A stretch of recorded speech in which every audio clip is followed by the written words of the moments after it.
Paz do Senhor, irmã Márcia. A irmã e os irmãos estão me ouvindo bem? Se estiverem me ouvindo bem, dê um feedback, por favor.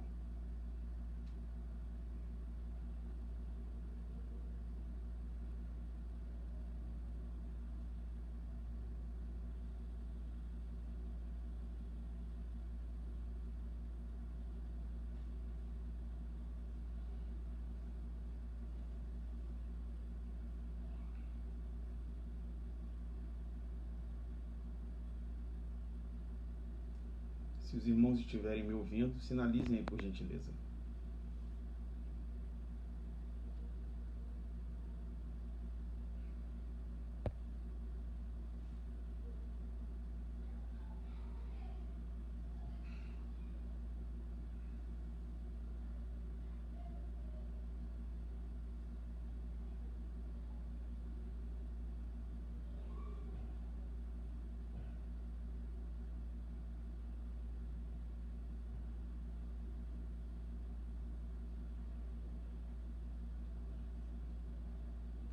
Vocês estão me ouvindo, irmãos?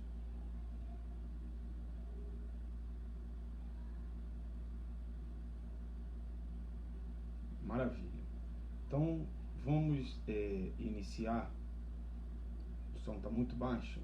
Eu acho que hoje não vou ter como mudar muito esse som, não. Porque hoje eu estou sem um fone aqui para melhorar aí a qualidade do som, mas vou tentar falar um pouco mais alto. Nós vamos então orar para darmos início à nossa segunda aula de Novo Testamento 1, ou a aula 2 de Novo Testamento 1. Nossa primeira aula, salvo engano, foi no dia 15 de fevereiro, e hoje, dia 24 de março, nós vamos então iniciar aí a nossa segunda aula. Eu vou, irmão, de alguma forma tentar ver se eu consigo melhorar alguma coisa aqui, mas eu acho que hoje vai ficar um pouquinho mais difícil, entendeu? Só vou tentar aqui fazer algum tipo de ajuste aqui para melhorar um pouco o som, mas eu acho que hoje esse som aí vai ficar um pouquinho mais complicado, entendeu? Vamos ver se a gente consegue fazer algum ajuste aí. Veja se está melhor, irmãos, ou continua da mesma forma. Se estiver melhor, os irmãos sinalizam aqui. Enfim, nós vamos... Está quase inaudível?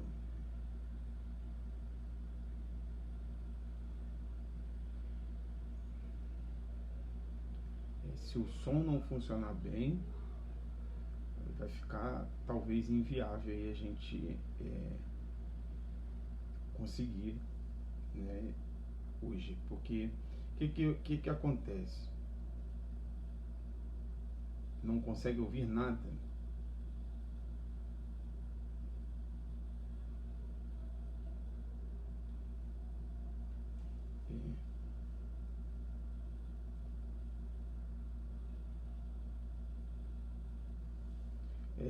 Eu realmente hoje eu não consigo fazer muita coisa no som, não, entendeu? Não consigo mesmo. Se o som continuar muito baixo, a gente vai ter que fazer algum tipo de ajuste aí. Se for o caso, irmãos, né, eu não sei como que está a disponibilidade dos irmãos. Se o som estiver muito ruim e não estivermos ouvindo nada, a gente pode tentar remarcar essa aula de hoje. Como agora vai ter esse feriado aí de 10 dias, a gente pode tentar remarcar essa aula de hoje para a próxima segunda-feira, que vai ser dia 29, e no dia 30 de abril, que salvo engano é quarta-feira, deixa eu só conferir aqui no calendário, dia 31, né, de março, quarta-feira,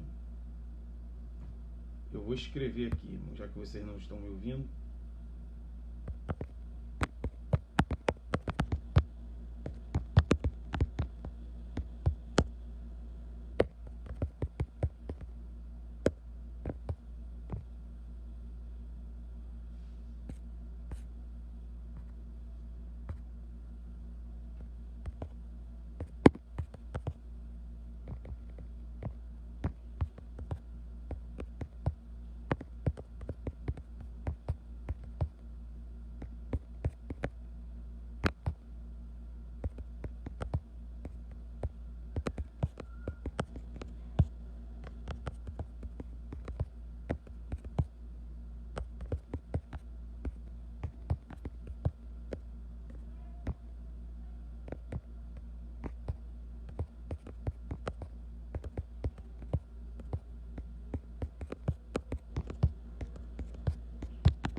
Bom, eu estou falando, mas eu acho que vocês não estão me ouvindo. E assim, hoje aqui não tem ruído nenhum, não tem barulho, eu estou no quarto, não tem nenhum tipo de barulho, não tem ventilador ligado, mas vocês não me ouvem. Eu, de fato, não falo muito alto, né? Eu não falo muito alto. E o Facebook, ele também tem essa dificuldade aí, então é complicado. Se os irmãos não conseguirem me ouvir, não tem como. Vou falar aqui e ninguém vai me ouvir nada, entendeu? O Davi diz que consegue ouvir, mas não é só você que pode ouvir, né, Davi? Todos os alunos precisam ouvir bem, entendeu?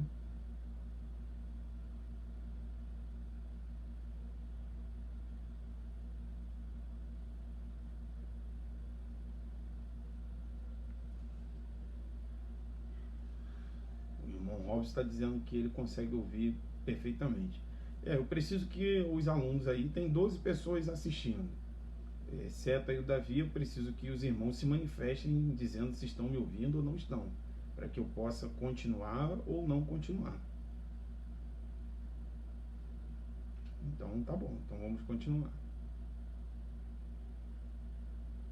Tá bom, então a primeira coisa que nós vamos fazer é orar ao Senhor. Nosso Deus e nosso Pai, bendito, Senhor, seja o teu nome por esta noite, por essa oportunidade que estamos tendo de mais uma vez nos reunirmos em torno do teu nome, para juntos aprendermos um pouco mais da tua bendita e poderosa palavra.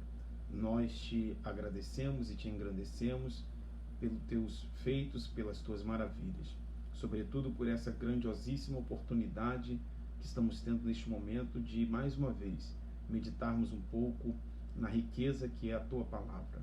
Que tu possas, Senhor, iluminar o nosso entendimento, de maneira tal que consigamos compreender tudo aquilo que diz as Escrituras, para que possamos, ao fim de tudo, servir-te melhor e também servirmos a nossa sociedade, ao nosso tempo e também a nossa congregação. Nós oramos a Ti, rogamos pela Tua misericórdia e pela Tua graça, no nome de Jesus. Amém. Meus irmãos, eu estou percebendo aqui que os irmãos estão dizendo que conseguem ouvir bem.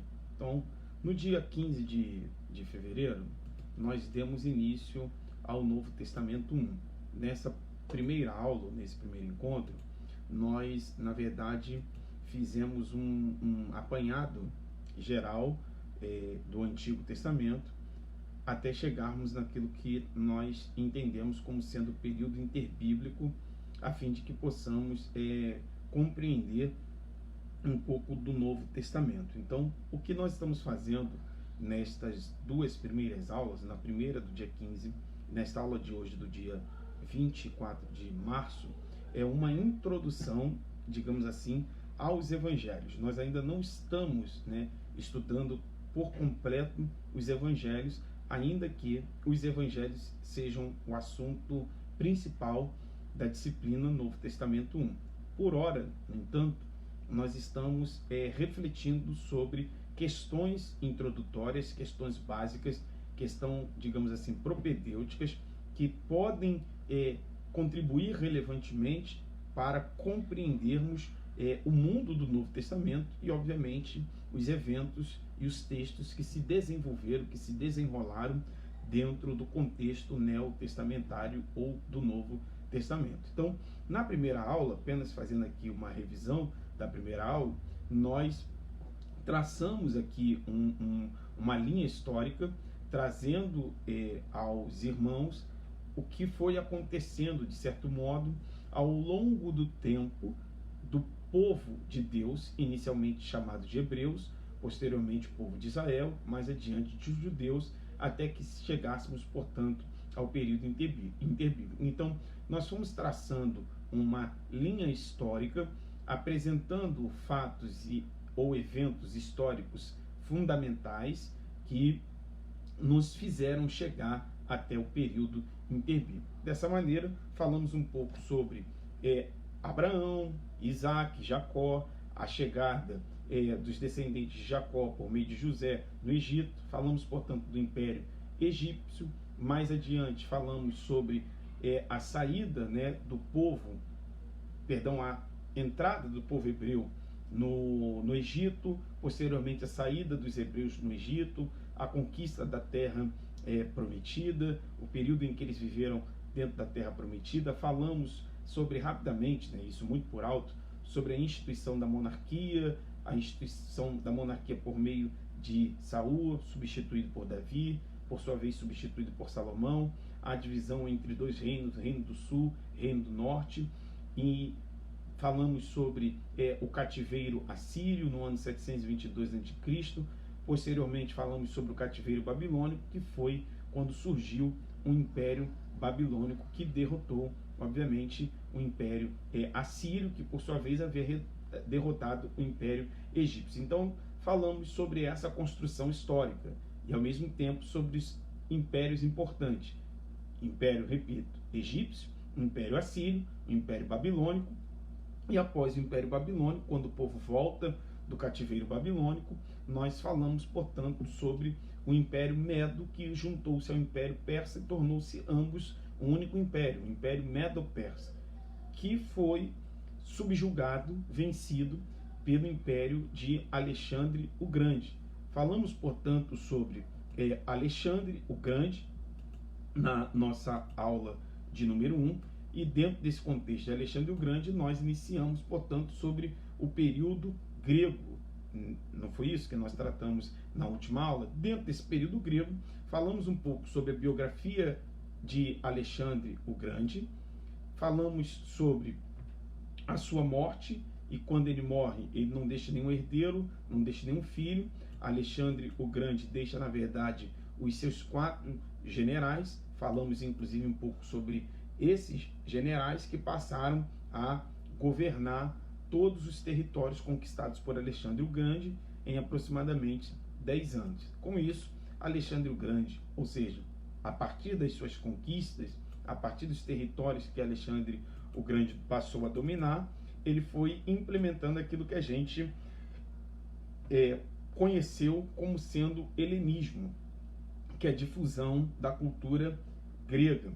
E dentro dessa difusão da cultura grega, nós percebemos que isso, na verdade, foi a herança de Alexandre o Grande. Dentro dessa perspectiva da herança de Alexandre o Grande, nós falamos sobre algumas heranças que Alexandre o Grande deixou para o seu povo, né? Então a gente falou sobre a língua grega, a filosofia grega, as artes plásticas, a arquitetura grega, as cidades gregas, as religiões gregas. Tudo isso foi uma herança deixada por Alexandre o Grande. Então ele morre. Quando ele morre, repito, não deixou nenhum herdeiro, não deixou nenhum filho. Então o seu império foi dividido entre os seus 4 generais, Ptolomeu, Seleuco, Cassandro e também Lisímaco. E aí a gente aprendeu na última aula que o território do Egito, que foi governado pelos descendentes de Ptolomeu, ou do general Ptolomeu, e o território da Síria, Síria com S só, ao norte da Palestina, foi, portanto, governado por Seleucida e os seus sucessores, seus descendentes. E a Palestina, ou Israel, entre esses 2 generais, ou entre essas 2 regiões, esses 2 territórios. Por conta disso, a Palestina passou a ser um centro de conflito entre Ptolomeus e Seleucidas. E isso, na verdade, foi dando ensejo ao surgimento de um novo grupo de pessoas que ensejou, que deu ponto de partida a um outro período, que é o período dos Macabeus. Então, falamos um pouco sobre o período dos Macabeus, que estava associado a Judas Macabeu, embora ele era da família de Asmon. Falamos sobre, na verdade, alguns feitos rapidamente do período que eles controlaram, conseguiram, na verdade, estar à frente, né, do governo, está tomando a frente das decisões durante um período de aproximadamente 104 anos, digamos assim. Então, nós falamos também um pouco desse período, que foi um período marcado por lutas, um período marcado por grandes batalhas, um período marcado por muitas guerras, período de muito sacrifício e, finalmente, um período de independência para os judeus e também um período de paz. Então, nós falamos sobre esse período que vai ser, na verdade, vencido por um outro período, ou por um novo império que surge, que é o chamado Império Romano. Falamos, portanto, também na última aula sobre o Império Romano, quando ele surge, dentro desse contexto do período interbíblico. Falamos como era, de certo modo, governado o Império Romano e os territórios conquistados e governados pelo Império Romano. E falamos um pouco sobre esse governo do Império Romano dentro da Palestina. Então, na nossa última aula, eu lembro-me bem que nós terminamos fazendo uma síntese deste período, digamos assim, intertestamentário, dentro desse primeiro aspecto, né? Dentro desse período intertestamentário, então, a gente fez uma síntese do Antigo Testamento, de alguns períodos ou alguns impérios: o Império Egípcio, o Império Assírio, o Império Babilônico.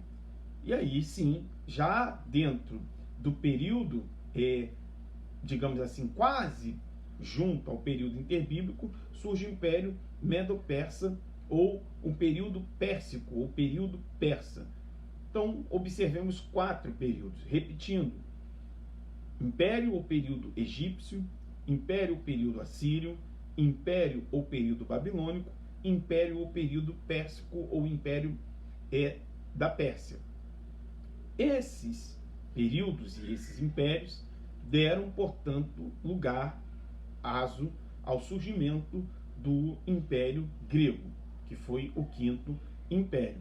E aí surge um outro período, não necessariamente um império, mas um período chamado período dos Macabeus, que veio logo após um tempo em que os judeus, pressionados por conta da cultura helênica e da guerra entre Ptolomeus e Seleucidas, que estavam influenciando o modo de viver dentro da Palestina, sobretudo a religiosidade. Então, os macabeus, uma família, vai surgir e vai, portanto, resistir a tudo aquilo que era imposto pelos generais que, vez por outras, conquistavam o território da Palestina. Após isso, surge o Império Romano. Então, a gente sintetizou que o Império Romano era uma representação política. Nós afirmamos que o Império Grego era uma representação da cultura e afirmamos que o território judaico e os judeus, eles eram a representação da religião. De modo que nos voltamos para o texto bíblico, que faz menção à crucificação de Jesus Cristo, ou a cruz de Cristo, na qual estava escrito INRI, Jesus de Nazaré, Rei do Judeu. E essa inscrição estava em hebraico, estava em grego e estava em latim. Por que em hebraico? Para apontar para o poder religioso representado pelos judeus. Por qual razão em latim? Fazendo, portanto, alusão ao poder político de Roma. E por qual motivo em grego? Para, portanto, ressaltar o poder cultural herdado do Império Grego.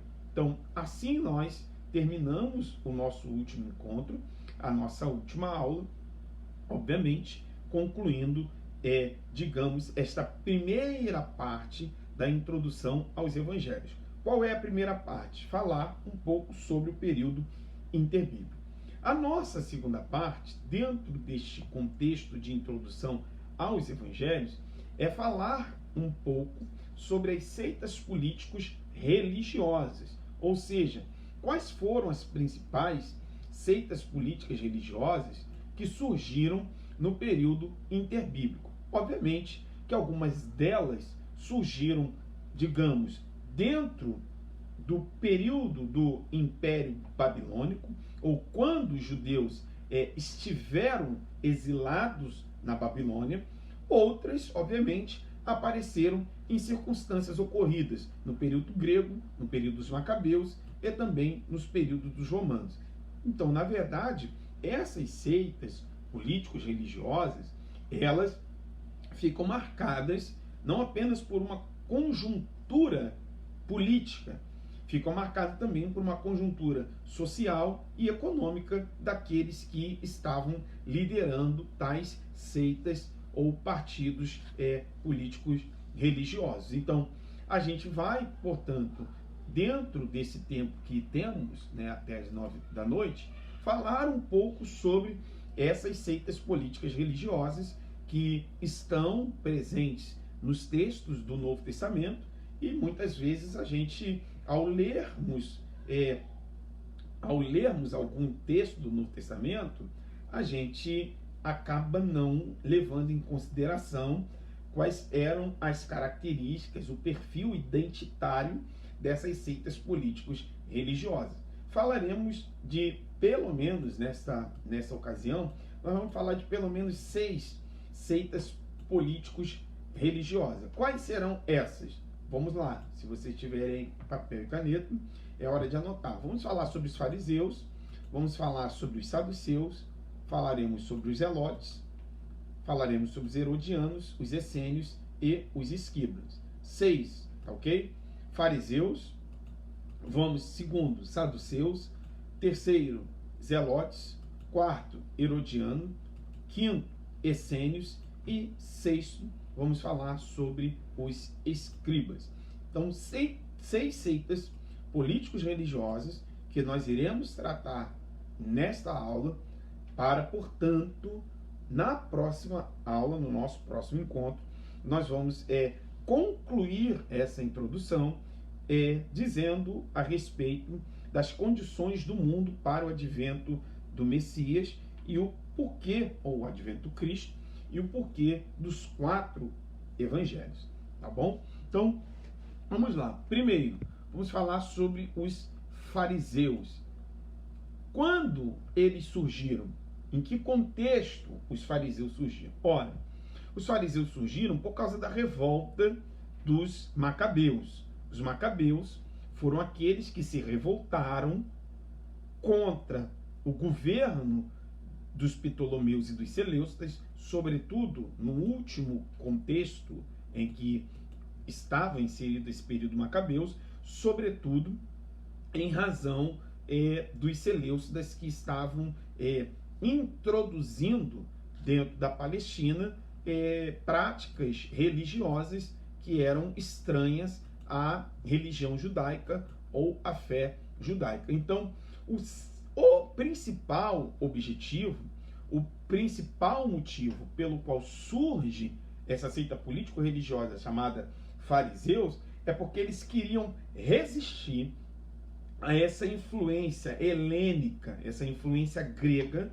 que foi se introduzindo dentro da Palestina, não apenas como herança de Alexandre o Grande, mas também como uma herança deixada pelos generais de Alexandre o Grande, que passaram a governar os territórios que estavam próximos, contíguos, juntos à Palestina.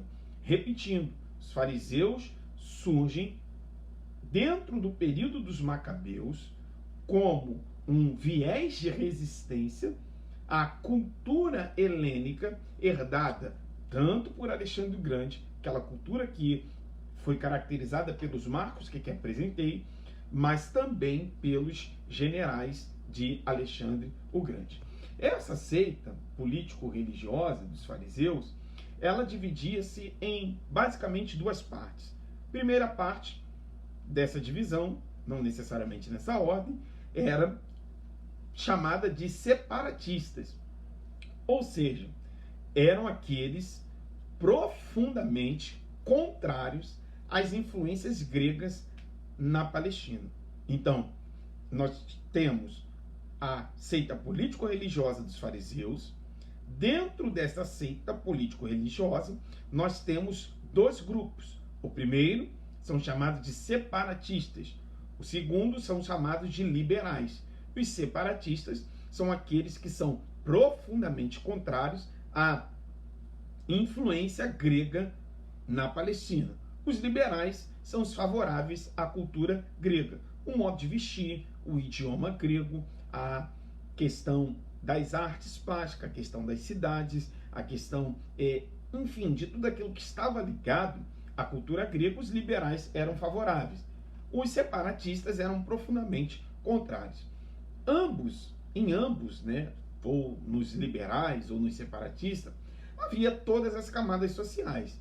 Obviamente que muitos judeus, eles faziam parte do grupo dos separatistas. Se os irmãos estiverem de posse da Bíblia, é uma hora que nós podemos utilizar o texto bíblico. Evangelho de Jesus Cristo, segundo escreveu o evangelista Marcos, capítulo de número 2, versículo de número 16, diz assim: e os escribas e fariseus, vendo-os comer com os publicanos e pecadores, disseram aos seus discípulos: por que come e bebe ele com os publicanos e pecadores? Eles estão estranhando Jesus está comendo entre os publicanos e pecadores. Esses mesmos fariseus, no capítulo 7, versículo de número 5, dizem assim: depois perguntaram-lhe os fariseus e os escribas: por que não andam os teus discípulos conforme a tradição dos antigos, mas comem com as mãos por lavar? Então veja, essa questão de comer com as mãos por lavar é um costume dos gregos. Um judeu jamais comeria sem lavar as mãos, por exemplo, sem orar, sem agradecer ao seu Deus. Um judeu separatista, ou melhor, um judeu fariseu separatista, jamais iria se assentar com publicanos e pecadores, porque isso, na verdade, na concepção de um judeu fariseu, era contaminar-se com aquilo e com aqueles que são externos ao Deus da fé judaica. Então, era, na verdade, se contaminar com aquilo que eles deveriam se separar. Razão pela qual, inclusive, eles são chamados de separatistas, porque eles querem estar sempre separados daquilo e daqueles que eles julgam ser potencial contaminadores da sua fé, ou daquilo que pode comprometer-lhes diante do Deus que eles servem ou dizem servir. Então, esse é um ponto fundamental, importante para conhecer um pouco sobre os fariseus. De modo que, quando nós analisamos alguns textos bíblicos, a gente precisa, portanto, considerar qual tipo de fariseu que nós estamos diante. É um separatista ou é um liberal? Porque disso pode, portanto, ser decisivo na hora de fazermos uma interpretação mais correta do texto sagrado. De um modo geral, os fariseus, sejam eles nacionalistas ou liberais, eram nacionalistas, né? Pessoas que eram contra a presença de povos estrangeiros, porque os consideravam impuros. Vamos tomar um texto bíblico, Atos dos Apóstolos, capítulo de número 10, versículo 10 ao 16. Atos dos Apóstolos, capítulo de número 10, versículo 10 ao 16. Diz assim o texto. Atos dos Apóstolos, capítulo 10, versículo 10 ao 16. E tendo fome, quis comer. E enquanto lhe preparavam, sobreveio-lhe um arrebatamento de sentidos. E viu o céu aberto, e que descia um vaso, como se fosse um grande lençol atado pelas quatro pontas, vindo para a terra, no qual havia de todos os animais quadrúpedes, répteis da terra e aves do céu, e foi-lhe dirigida uma voz: levanta-te, Pedro, mata e come. Mas Pedro disse: de modo nenhum, Senhor, porque nunca comi coisa alguma comum e imunda. E a segunda vez lhe disse a voz: não faças tu comum ao que Deus purificou. E aconteceu isso por 3 vezes, e o vaso tornou a recolher-se no céu. Veja que aqui é Pedro negando-se, portanto, a comer aquilo que estava sendo proposto para ele comer dentro de um contexto na casa de Cornélio, que não era, obviamente, um judeu. Então, assim como Pedro, os fariseus, eles sempre eram contrários à presença de povos estranhos e, por exemplo, comer coisas inerentes à cultura, inerentes à alimentação dos povos estrangeiros, né? Que eu estou chamando de estranho, mas que na verdade é, de certo modo, um sinônimo para estrangeiro, porque para os judeus, esses estrangeiros eram estranhos à sua fé, aos seus costumes, de modo que os judeus os consideravam impuros. Mas a gente observa nesse texto lido de Atos dos Apóstolos, capítulo de número 10, que o Senhor vai questionar a Pedro, dizendo a ele: não faças tu comum ao que Deus purificou. Então, a purificação, ela não está necessariamente ligada a uma questão étnica ou a uma questão de nacionalidade.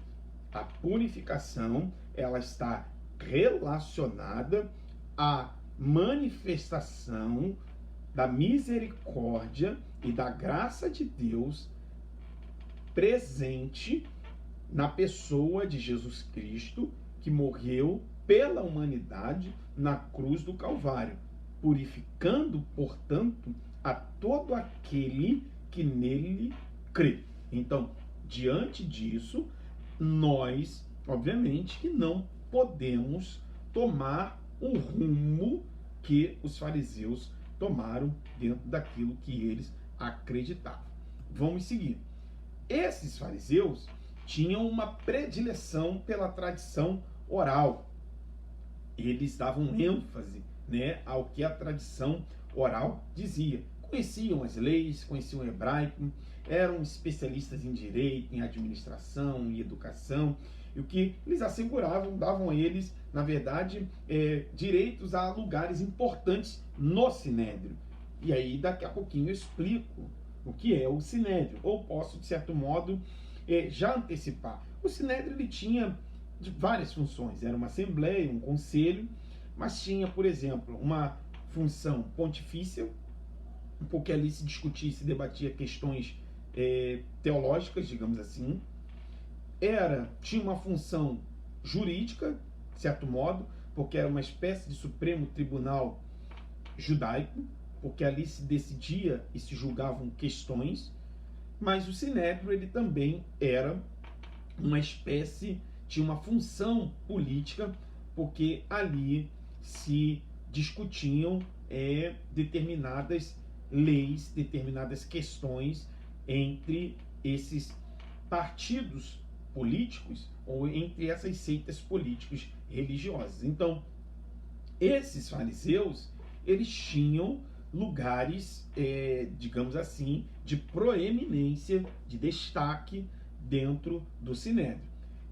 No entanto, eles achavam que o Messias viria como um guerreiro para expulsar os romanos, pois na perspectiva dos fariseus, os romanos estavam, portanto, trazendo uma carga pesada sobre os judeus que deveria, portanto, ser liberta dessa carga a partir de um guerreiro.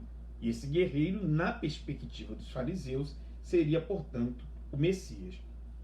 Contudo, os fariseus, eles acreditavam, eles tinham uma crença, obviamente, eles acreditavam na imortalidade da alma, na ressurreição do corpo e na existência dos anjos. De fato, a alma é imortal.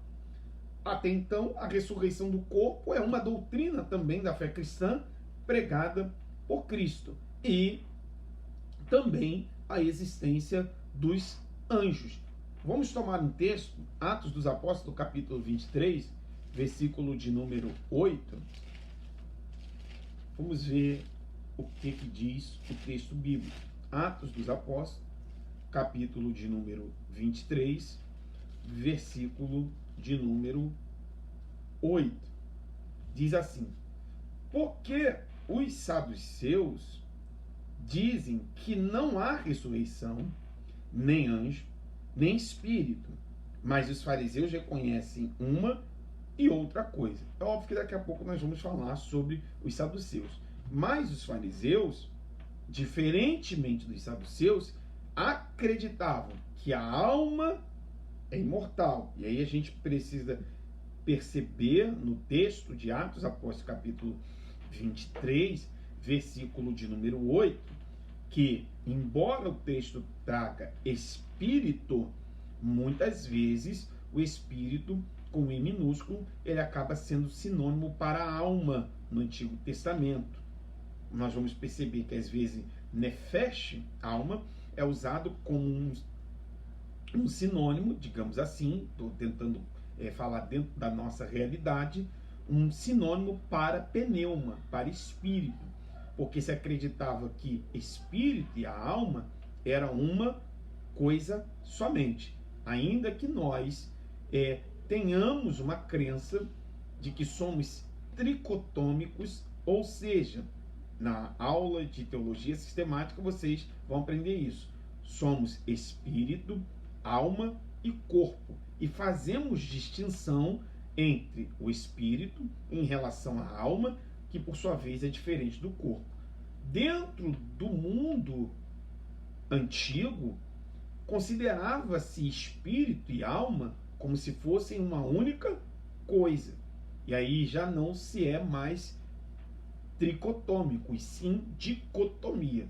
Óbvio que eu não vou entrar neste mérito agora, mas é só para que vocês percebam que o texto está se utilizando daquilo que no seu tempo era mais comum. Então, nós temos um fato: os fariseus acreditavam na imortalidade da alma, e de fato a alma, ela é imortal, ela vai seguir para viver eternamente no lugar que dará um lugar que, na verdade, é a consequência do que nós fazemos por meio do nosso corpo. Então, a alma viverá eternamente com Deus ou sem Deus, a depender do que por meio do corpo essa alma realizou. Então, de fato, a alma é imortal.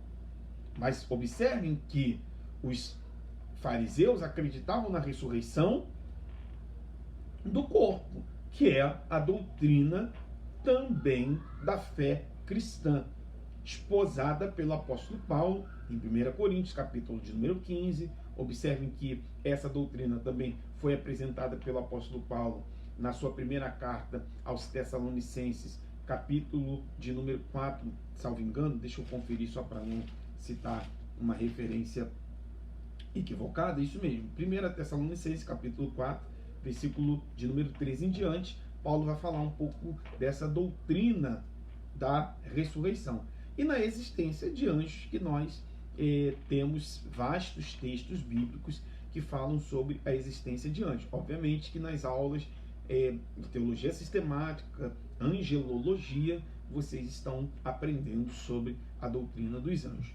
Os fariseus priorizavam as coisas visíveis, como, por exemplo, a observância do sábado, do jejum, da esmola, da circuncisão.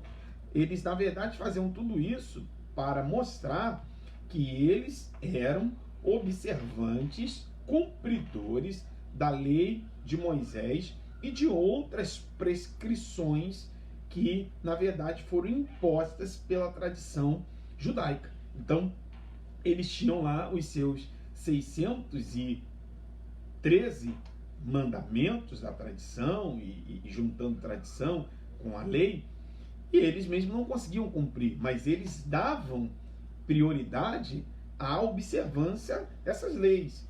O único que conseguiu cumprir todos esses mandamentos foi o nosso Senhor e Salvador Jesus Cristo, que não errou nenhum deles, ou não falhou em nenhum deles. Mas os fariseus, eles supervalorizavam isso. Observem que eles eram rígidos em suas posições e oprimiam, certamente, aos que não seguissem ou não seguiam aos seus preceitos, às suas crenças, aos seus valores, aos seus princípios.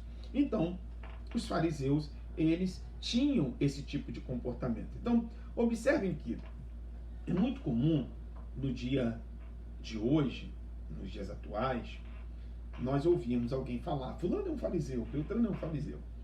Então, a gente precisa ter um certo cuidado, porque ser um fariseu é muito amplo.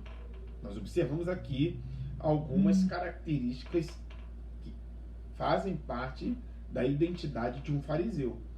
É óbvio que a gente sabe que quando alguém diz fulano é um fariseu, nós estamos, a grosso modo, chamando ou nos referindo àqueles que são hipócritas, né? Que falam para que o povo faça uma coisa, quando na verdade vive diametralmente oposta ou oposto ao que eles mesmos orientam o povo fazer. Então, os fariseus, eles tinham essas características. Observemos uma segunda seita político-religiosa. Eram os saduceus. Quem eram os saduceus? Era um grupo composto pela classe mais abastada, normalmente os sacerdotes, que defendiam a ordem estabelecida. Observe, os fariseus eram aqueles que queriam resistir ao que estava sendo imposto. Os saduceus não. Eles queriam, na verdade, defender a ordem estabelecida. Já que está aqui o Império Romano, vamos continuar com o Império Romano, vamos defender a ordem que está estabelecida. Rejeitavam, portanto, a tradição oral, característica dos fariseus, e apegavam-se somente à lei escrita no Pentateuco. Enquanto que os fariseus se apegavam à tradição oral, a tudo aquilo que era para além da lei, os saduceus, entretanto, se apegavam mais à lei escrita, ao texto escrito no Pentateuco, a lei de Moisés, e isso os diferenciavam dos fariseus.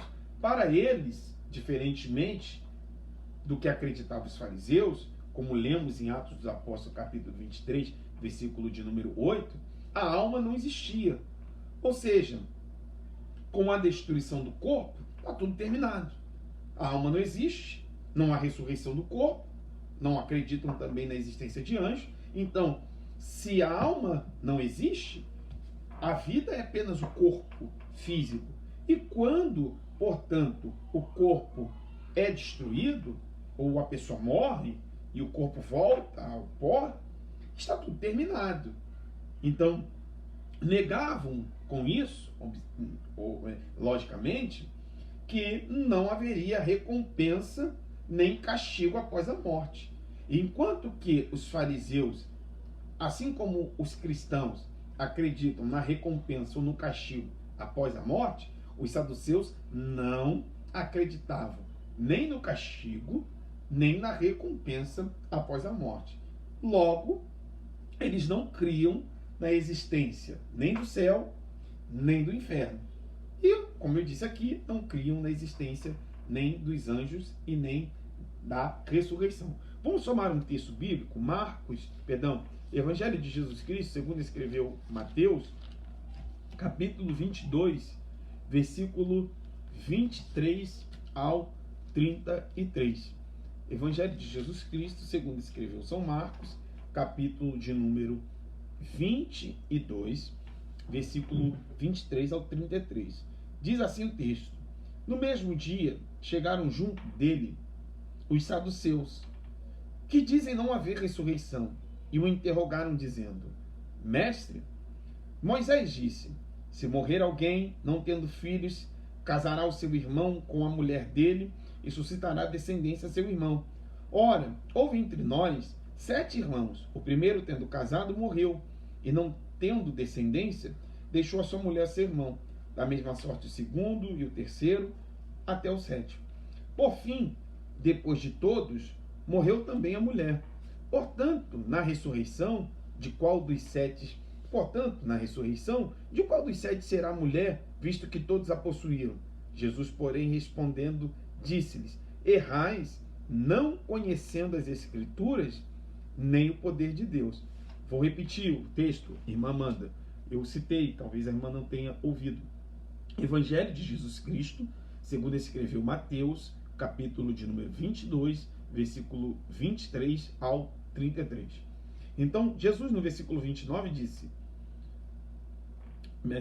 Jesus no versículo 29, no versículo 29 está escrito: Jesus, porém, respondendo, disse-lhes: errais, não conhecendo as Escrituras, nem o poder de Deus, porque na ressurreição nem casam, nem são dados em casamento, mas serão como anjos no céu. E acerca da ressurreição dos mortos, não tendes lido o que Deus vos declarou, dizendo: eu sou o Deus de Abraão, o Deus de Isaque, o Deus de Jacó. Ora, Deus não é Deus dos mortos, mas dos vivos. E as turbas, ouvindo isto, ficaram maravilhadas da sua doutrina. Observaram, portanto, que essa pergunta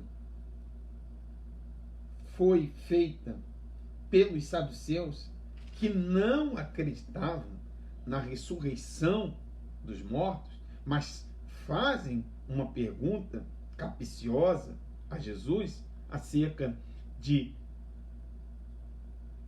uma mulher que casou-se com vários homens. Eles perguntam: na ressurreição, de qual dos 7, portanto, será a mulher, visto que todos a possuíram? Mas como que eles fazem uma pergunta se eles mesmos não creem na ressurreição? Óbvio que Jesus sabe qual é a intenção deles, mas Jesus responde com um texto bastante pertinente: errais, não conhecendo as Escrituras, nem o poder de Deus. Então, eles ficam maravilhados com o que Jesus vai lhes ensinar. Então, observem que isso é mais um ponto que mostra o que os saduceus acreditavam. Aguardavam, porém, o Messias numa aparição gloriosa. Com eles, Jesus teve muitas batalhas. Diferentemente do que os fariseus acreditavam, que Jesus viria, o Messias viria como guerreiro, os saduceus acreditavam que o Messias viria numa aparição gloriosa. Foi com eles que Jesus travou diversas batalhas. Podemos citar Mateus, Evangelho de Jesus Cristo, segundo escreveu Mateus, capítulo 16, versículo 1, diz assim: e chegando-se os fariseus e os saduceus para o tentarem, eles sempre estavam tentando a Jesus, sempre estavam de alguma forma querendo embaraçar o Senhor Jesus Cristo. Pediram-lhe que mostrasse algum sinal do céu. É o que diz o texto em Mateus capítulo 16, versículo de número 1. E Jesus vai, portanto, dar a eles a devida resposta. Esses eram os saduceus. Além, portanto, dos fariseus, além dos saduceus, que eram opostos, antagônicos, mas que pertenciam a duas seitas políticos-religiosas distintas e, ao mesmo tempo, pertenciam a uma instituição fundamental dentro da cultura judaica e do mundo do Novo Testamento, que é a instituição denominada de Sinédrio. Um terceiro partido, uma terceira seita político-religiosa, veja bem, político porque eles estão também debatendo, seja a favor ou contra, questões inerentes à vida em sociedade, mas também político. Então, observe uma coisa, tentando contextualizar isso sem, obviamente, trazer complicações. Observem que, diferentemente do que o adágio popular na sociedade diz, política e religião não se misturam. Observe que desde os tempos antigos, a religião e a política, elas estão sempre caminhando juntos. Porque não é possível divorciar uma pessoa das suas convicções religiosas quando ela está dentro de um debate, de um campo político público. Não tem como, não existe neutralidade, não existe pessoas neutras. As pessoas, na verdade, elas são compostas dos seus valores, dos seus princípios, que são construídos ao longo da sua vida. E, obviamente, que a religião está dentro dessa construção que se dá ao longo da vida. Então, política e religião, inevitavelmente, estão presentes. Agora, a igreja e a política é que não deveriam estar presentes. Existe, inclusive, um livro, me fugiu agora o nome do autor, salvo engano é Paul Freston, que tem um livro que é Política e Religião, sim. Igreja e Estado, não. Então, a política e a religião, inevitavelmente, elas sempre vão caminhar juntas. Agora, a igreja e o Estado, elas sempre devem estar divorciadas, separadas. Isso é só uma observação, um adendo, para que quando a gente desejar falar sobre, por exemplo, política à luz da Bíblia, nós podemos também nos voltarmos a esses textos para traçarmos um ponto de partida daquilo que a gente quer falar no dia de hoje. Hoje, atualmente, as pessoas falam muitas coisas sem voltar-se para a Bíblia. Não adianta a gente querer falar de um assunto, ainda que esse assunto seja profundamente social, ou seja, profundamente voltado para atender as demandas do nosso tempo, da sociedade do nosso tempo, quando um dos debatedores desse assunto somos nós cristãos. A gente precisa nos voltar para a Bíblia, ainda que lancemos mão de conceitos filosóficos, sociológicos, ainda que tenhamos conhecimento, domínio dessas áreas do conhecimento, mas o nosso padrão, a nossa bússola, o nosso norte é a Bíblia Sagrada, são as Escrituras, é a elas que nós devemos recorrer. Então, observem que os zelotes era também uma seita político-religiosa, com uma ressalva, muito mais política do que religiosa. A seita dos fariseus e dos saduceus, ela era profundamente religiosa, com aspectos políticos. A seita dos zelotes, ela era profundamente política, com aspectos ou viés religiosos. Era uma seita profundamente radical, fanática na observância da lei de Moisés, cuja maioria dos seus adeptos residiam na Galileia, região do seu fundador.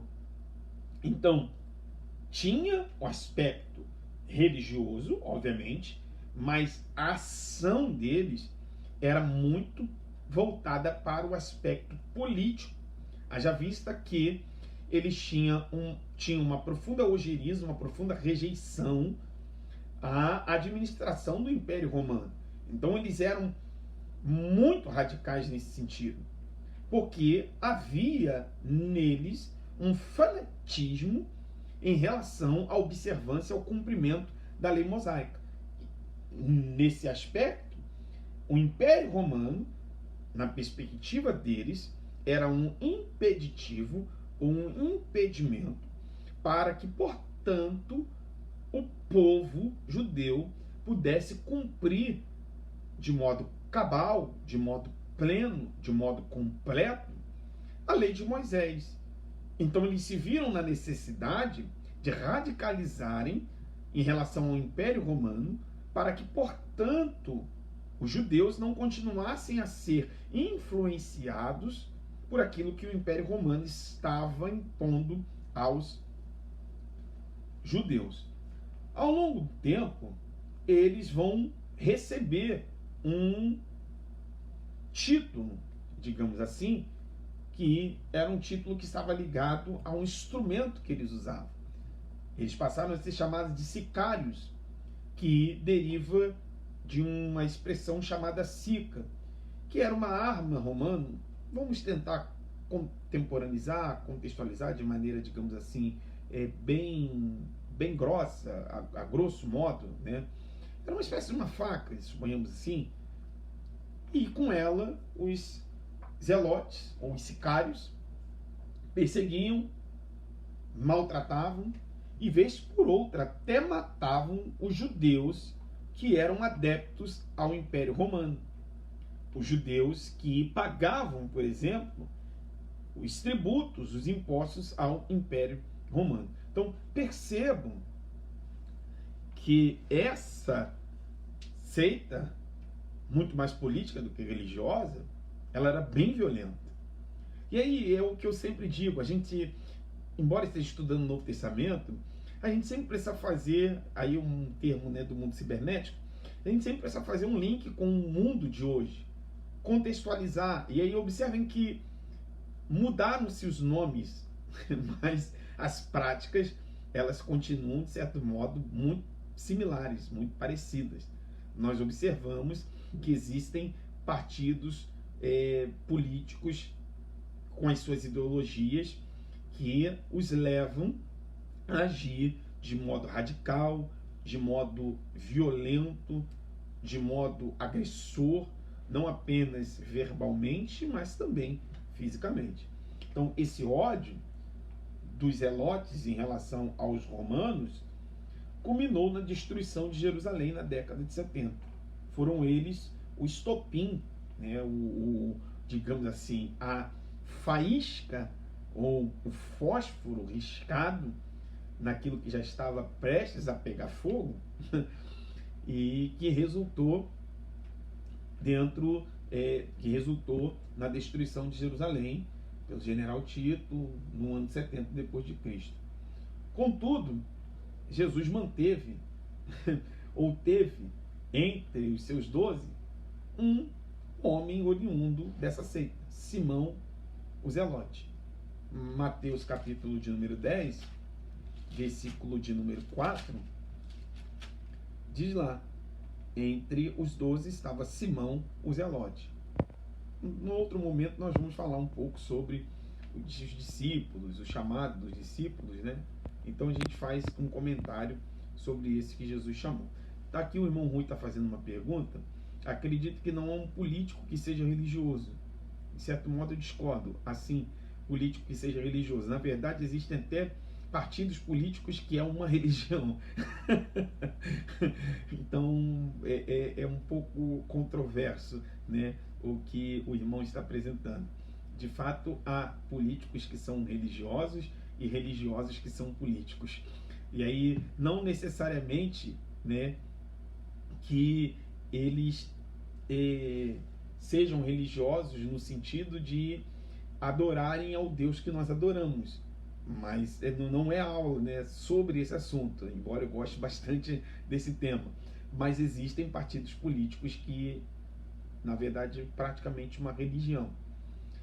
E aí, veja, vai tomar partido daquilo que é contrário às suas convicções de fé. Vou reler. Acredito que não há um político que seja religioso e vai tomar partido daquilo que é contrário às suas convicções de fé. É por aí, pastor? Bom, na teoria sim, mas na prática o que a gente vê é bem distinto. Nós observamos políticos ou religiosos que são políticos que às vezes fazem escolhas e tomam decisões que são contrárias às convicções religiosas que eles mesmos dizem ter. Entendeu? Então, isso é um pouco contraditório. Vou te dar um exemplo, não necessariamente de um político. E aí eu não estou entrando no mérito de político A ou B, C ou D. Na minha concepção, um cristão, de modo geral, ele não deveria, por exemplo, defender qualquer pessoa, independente de quem ela seja. E aí eu não entro no mérito de direita, de esquerda, de centro, enfim. Qualquer pessoa que esteja envolvido com qualquer coisa que seja contrária à Bíblia não deveria ter a nossa defesa. Ponto. Seja matar, roubar, furtar, enfim, tratar o outro com indignidade ou indignamente, tudo isso deveria ser reprovado, rechaçado por nós cristãos, porque isso confronta os nossos princípios, as convicções que a gente diz ter. Ora, ou não? Certamente sim, mas observem como nós somos seletivos. Às vezes a gente acaba, na verdade, defendendo um em detrimento ao outro, porque a gente quer, na verdade, dizer que um roubou, o outro não rouba, o outro rouba, não rouba e o outro... Enfim, na verdade a gente não deveria agir dessa maneira, né? Escolher o que peca mais, o que peca menos, o que é mais escandaloso, o que é menos escandaloso. Tudo aquilo que for contrário aos nossos princípios, às nossas convicções, deveriam ter igualmente a nossa reprovação. Só que, lamentavelmente, às vezes a gente age com seletividade ou com 2 pesos e 2 medidas, de acordo com o adágio popular. A irmã Amanda quer que eu defina o que é uma seita. Ora, irmã Amanda, o que vem a ser uma seita? Entendeu, irmão? Maravilha. Uma seita é, obviamente, um grupo de pessoas que vão se reunir com tendências que são com tendências aí nesse sentido, né, religioso. É um grupo de pessoas ou uma reunião, não necessariamente uma reunião, mas pode ser uma reunião ou um grupo ou uma corrente. E aí eu estou usando aqui corrente não no sentido de... Me fugiu agora a expressão que eu gostaria de usar. Uma corrente não no sentido de subjetiva, né? Uma corrente no sentido de vamos fazer uma corrente aqui. Não, quando eu falo uma corrente, eu estou me referindo a um grupo de pessoas que estão reunidas, não necessariamente no espaço geográfico, não necessariamente no espaço geográfico móvel, ou seja, na internet, embora essas pessoas estejam interconectadas, ou fisicamente, ou virtualmente, ou filosoficamente, ideologicamente. Então são pessoas que estão interconectadas com um pensamento que, na verdade, é divergente daquilo que a gente diz como sendo sã doutrina, ou aquilo que é saudável. Em outras palavras, uma seita é, portanto, caracterizada pela defesa de doutrinas, entre aspas, que são contrárias à doutrina bíblica. Vou lhe dar um exemplo. Os saduceus, eles não acreditavam na destruição do corpo, não acreditavam na ressurreição do corpo, não acreditavam em anjos e não acreditavam na imortalidade da alma. Isso é um erro teológico que era defendido não apenas por uma pessoa. Quando é só uma pessoa, a gente diz que o fulano é herético. Ou um grupo de pessoas são heréticos, no plural. Mas essa heresia, ela pode, na verdade, se tornar uma seita. Quando que ela se torna uma seita? Quando aquilo passa a ser pregado por aquele grupo de pessoas e consegue encontrar guarida no coração dos seus ouvintes, tornando esses ouvintes em adeptos. Então, isso se torna, portanto, uma seita. Mais uma vez, que é uma seita? Uma seita é um grupo de pessoas, é de fato uma religião, que se propaga princípios contrários à doutrina da fé cristã. Isso é uma definição básica, bem simplória de seita. Eu estou procurando aqui não dar definições profundamente teológicas para não criar mais confusão do que esclarecimento. Então, de maneira simples, é isso. Uma seita é uma reunião, uma congregação de um grupo de pessoas que tem um pensamento em comum acerca de determinadas crenças que são contrárias às Escrituras. Exemplo que a gente já aprendeu, os saduceus, que era uma seita pelo fato de que acreditavam em doutrinas que são falsas à luz da Bíblia ou que são contrárias à luz da Bíblia. A irmã conseguiu entender? Há muitas opiniões vagas. De fato, há muitas opiniões vagas, mas, a grosso modo, uma seita é isso. Então, eu não posso chamar uma pessoa de uma seita. Uma pessoa não é uma seita. Mas uma seita normalmente começa com uma pessoa.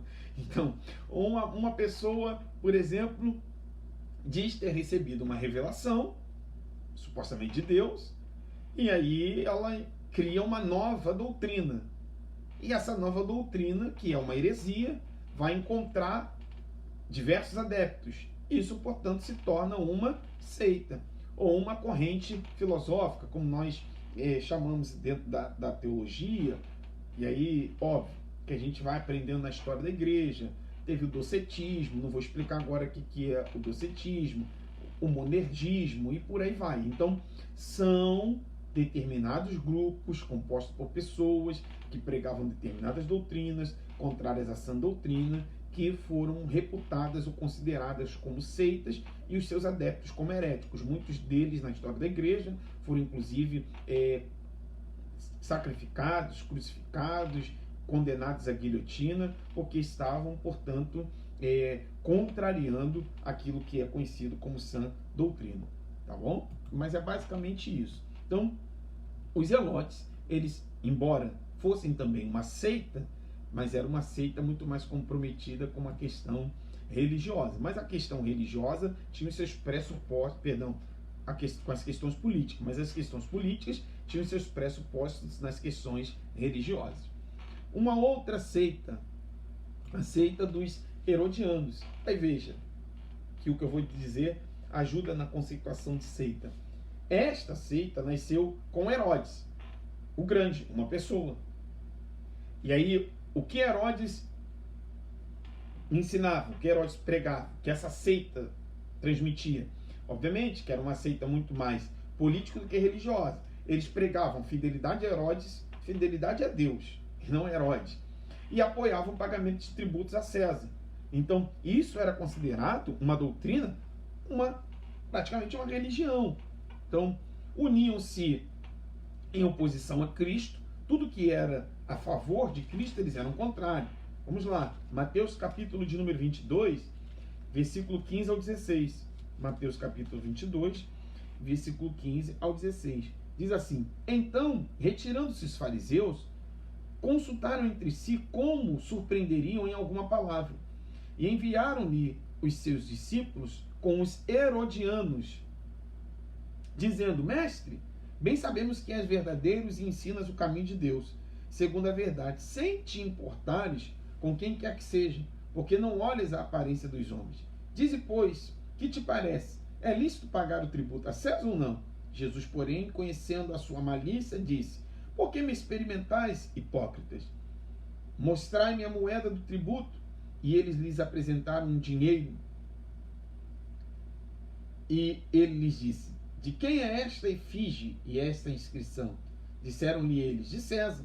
Então ele lhes disse: dai, pois, a César o que é de César, e a Deus o que é de Deus. Então, vejam que eles, os herodianos, pregavam fidelidade a Herodes, pregavam fidelidade ou apoiavam o pagamento de tributo a César, mas eles, portanto, estão aqui questionando a Jesus se é lícito ou não pagar tributo a César, mas eles queriam encontrar em Jesus algo equívoco. Então, por causa destes ensinamentos, eles tornaram-se inimigos dos fariseus, que eram contrários aos impostos. Os herodianos, obviamente, uma seita que nasce a partir de Herodes ou com Herodes, que estava diretamente ligado ao Império Romano, é a favor do pagamento de tributos.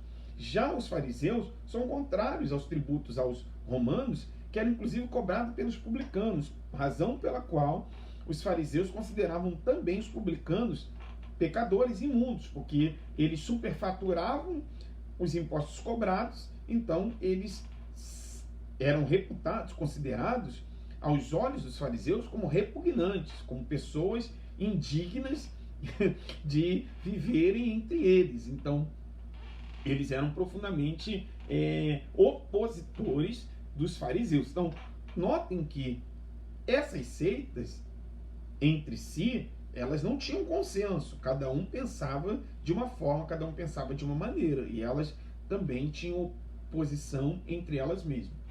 Propagavam a extorsão, o crime, a injustiça, a violação. Isso é típico de Herodes o Grande e de toda a sua família.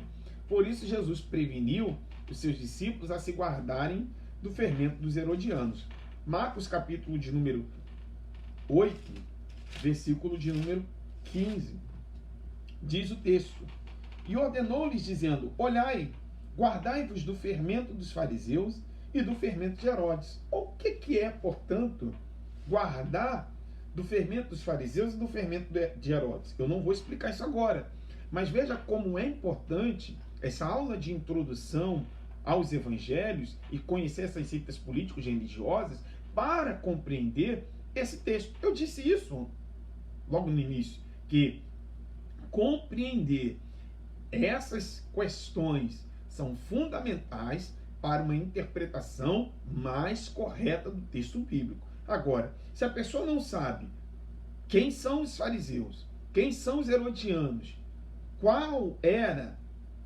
quais eram as características identitárias desses grupos, dessas seitas políticos religiosas, certamente um leitor da Bíblia fará uma interpretação, certamente fará uma interpretação distorcida das Escrituras. Agora, se a pessoa conhece como funcionava a seita dos herodianos, ela vai entender o que é o fermento dos herodianos. Acabei de dizer que eles propagavam a extorsão, o crime, a injustiça, a violação, eram a favor de tributos, inclusive exorbitantes. Então, vejam, pregavam fidelidade aos homens, isto é, a Herodes. Então, quando Jesus diz, guardai-vos do fermento dos herodianos, o que Jesus está querendo dizer? É uma coisa que nós devemos refletir. Quinta seita político-religiosa eram os essênios. Os essênios, embora não sejam mencionados nem no Antigo, nem no Novo Testamento, eles estavam presentes em Israel. Um principal objetivo, ao se criar esta seita, era, portanto, se diferenciar da hipocrisia dos fariseus e do mundanismo dos fariseus, tanto da hipocrisia quanto do mundanismo, né? Então, por que hipocrisia? Porque eles dizem uma coisa e viviam outra. Mundanismo, porque eles viviam dentro do contexto do dia a dia da sociedade, diferentemente dos essênios, que viviam em aldeias, fugindo à vida dos grandes centros. Então, os essênios se julgavam separatistas porque eles estavam, digamos assim, à margem não no sentido não no sentido pejorativo, de excluídos, mas eles mesmos se auto-excluíam da vida em sociedade para viver uma vida de separação, porque eles priorizavam o convívio comunitário para se dedicarem à oração, amavam, portanto, a virtude, ensinavam a piedade e a santidade. Para eles era necessário estar separado para conseguir alcançar este padrão de vida que eles passavam a viver. Banhavam-se sempre antes das refeições, era uma cultura, um hábito dos essênios, vestiam-se de branco e se autodenominavam filhos da luz. Então, eles eram essênios. Alguns chegam, inclusive, a afirmar que João Batista era uma espécie de essênio, porque ele vivia no deserto, enfim, a forma como ele se vestia, não necessariamente branco, o que ele comia, o assemelhava a um essênio, mas nós não podemos afirmar que João Batista era de fato um essênio. A nossa última seita política, para nós terminarmos, seita político-religiosa, para nós terminarmos a nossa aula de hoje, é a seita dos escribas. Quem eram os escribas? Os escribas eram aqueles que estavam em todas as partes de Israel. Vamos lá, Lucas capítulo de número 5, versículo de número 17. Evangelho de Jesus Cristo, segundo escreveu São Lucas, capítulo de número 5, versículo 17, diz assim: aconteceu que em um daqueles dias estavam ensinando e estavam ali assentados fariseus e doutores da lei, ou escribas da lei, que tinham vindo de todas as aldeias da Galileia e da Judéia e de Jerusalém, e a virtude do Senhor estava com ele para curar. Então, a função dos escribas era tríplice: preservavam a lei, ensinavam a lei e também administravam a lei. Então, preservavam a lei, ensinavam a lei e eles administravam a lei. No tocante a preservar a lei e ensinar, eles eram chamados de doutores da lei, porque trabalhavam tanto na cópia, ou seja, na preservação, faziam a cópia da lei, e isso era preservar.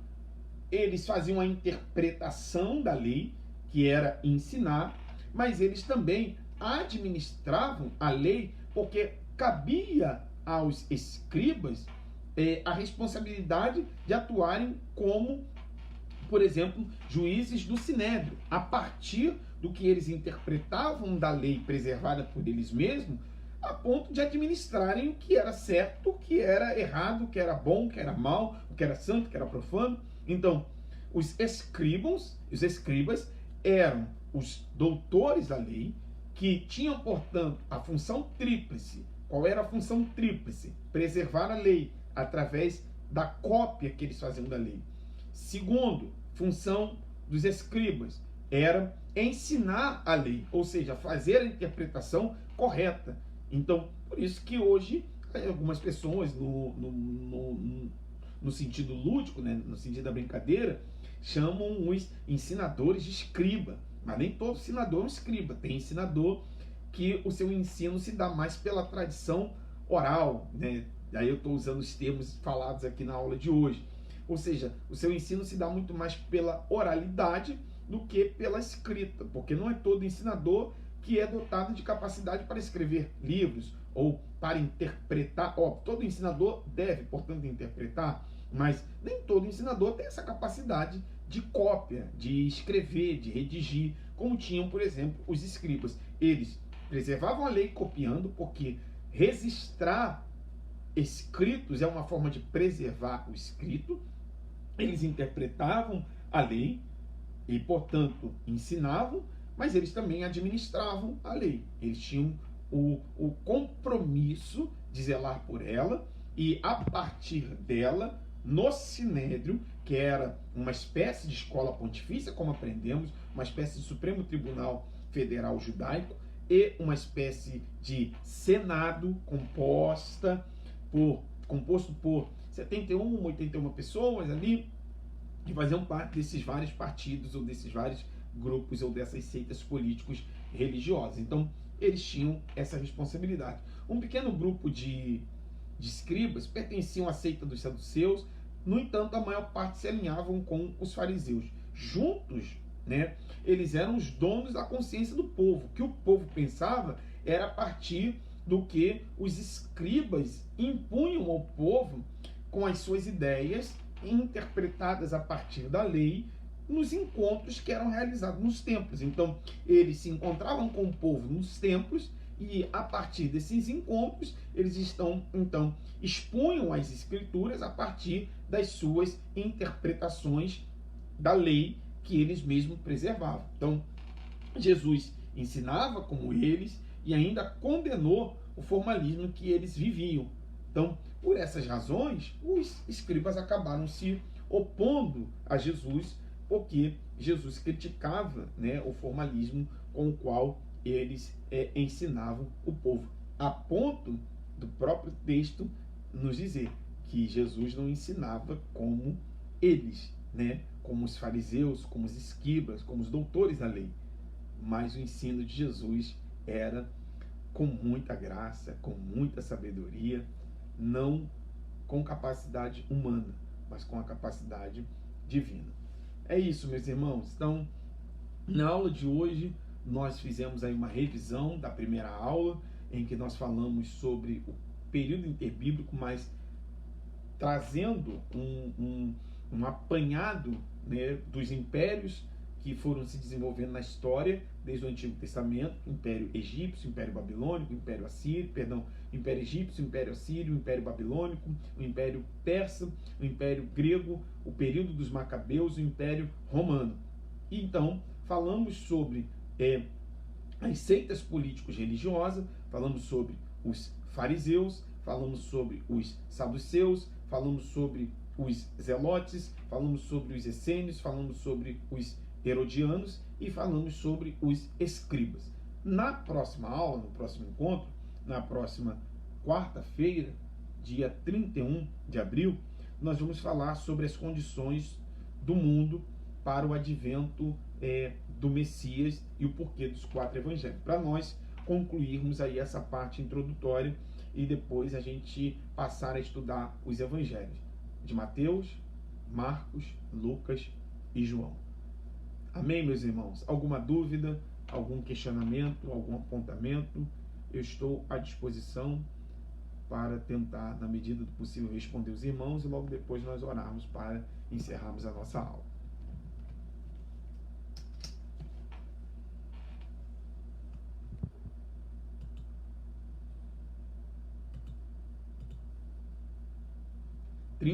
Isso, 31 de março, quarta-feira que vem. Deus quiser, nós estaremos juntos para terminarmos essa parte introdutória. Quem sabe a gente já até começa o Evangelho de Mateus na próxima aula, tá bom? Não faltem, aproveitem aí o feriado prolongado, esse período aí que nós precisamos ficar em casa, nesse contexto tão difícil que nós estamos vivenciando, de pandemia. Então, aproveitem para estudarmos ou para estudarem a palavra de Deus. Se saírem de casa, usem máscara. Agora que eu acho que eu reconheci a Amanda, é Amanda Calisto, filha do irmão Batista, né? Eu acho que é ela. Depois de tanto vê-la aqui fazendo perguntas, eu acho que é Amanda. Bom saber que você está aqui entre nós, Amanda. Muito tempo que nós não nos encontramos. A última vez, ou uma das últimas vezes que eu lhe vi, foi no seu casamento, né?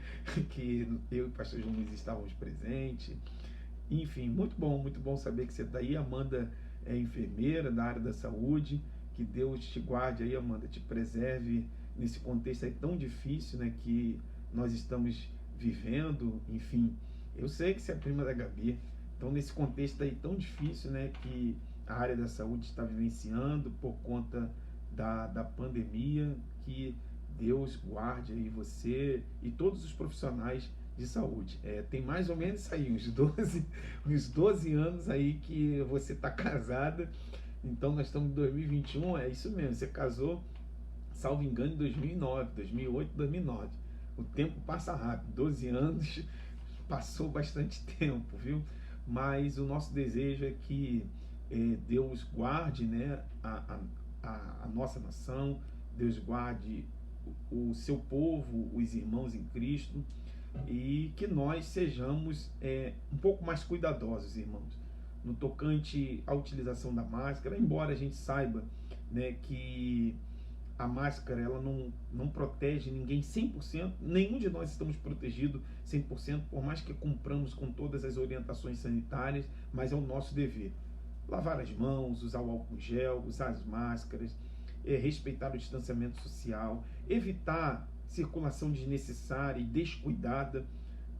Muita gente andando na rua desnecessariamente, indo a lugares e fazendo coisas que poderiam ser evitadas, e tudo isso contribui para a propagação do vírus e para o número de mortes assustadoras que nós estamos recebendo a cada dia. Então, a nossa oração deve ser para Deus nos livrar, mas também para que possamos ter uma consciência de agir com respeito ao nosso próximo e com respeito à nossa própria vida, né? Com respeito ao nosso próximo, para que eles não se contaminem, mas com respeito, e aí pegando aí o gancho da profissão da Amanda, aos profissionais de saúde que estão vivendo dentro desse contexto terrível, assustador, mas que o nosso desejo é que Deus dê graça.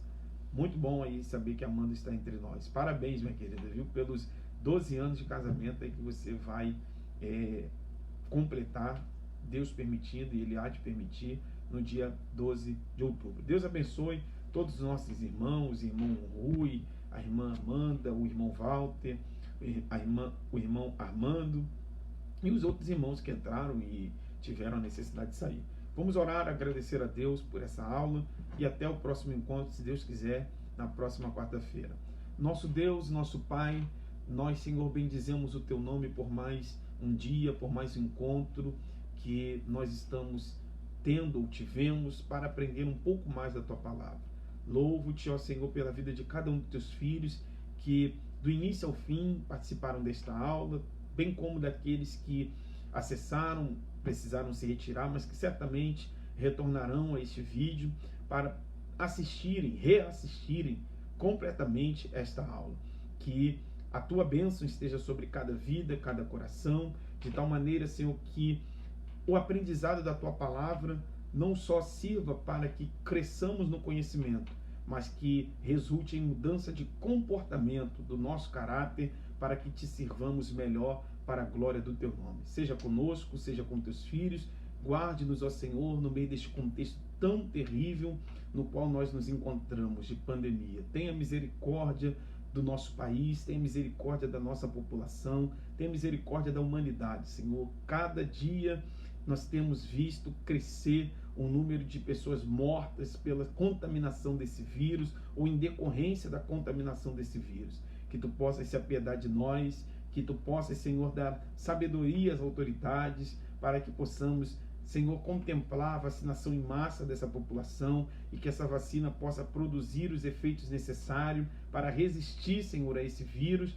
de tal maneira que ele não mais, Senhor, possa causar destruição no nosso organismo. Guarda-nos, esconde-nos em Ti, para que sejamos instrumentos de glorificação no Teu nome, seja na terra ou até o dia em que Tu permitir que aqui estejamos. Fique conosco, Senhor, é o que nós oramos, no nome de Jesus. Amém. Meus irmãos, que Deus abençoe, viu? Paz do Senhor a todos, permitindo Deus, até quarta-feira que vem, dia 31, tá bom? A aula vai ficar gravada aqui. Deus abençoe. Tchau, tchau.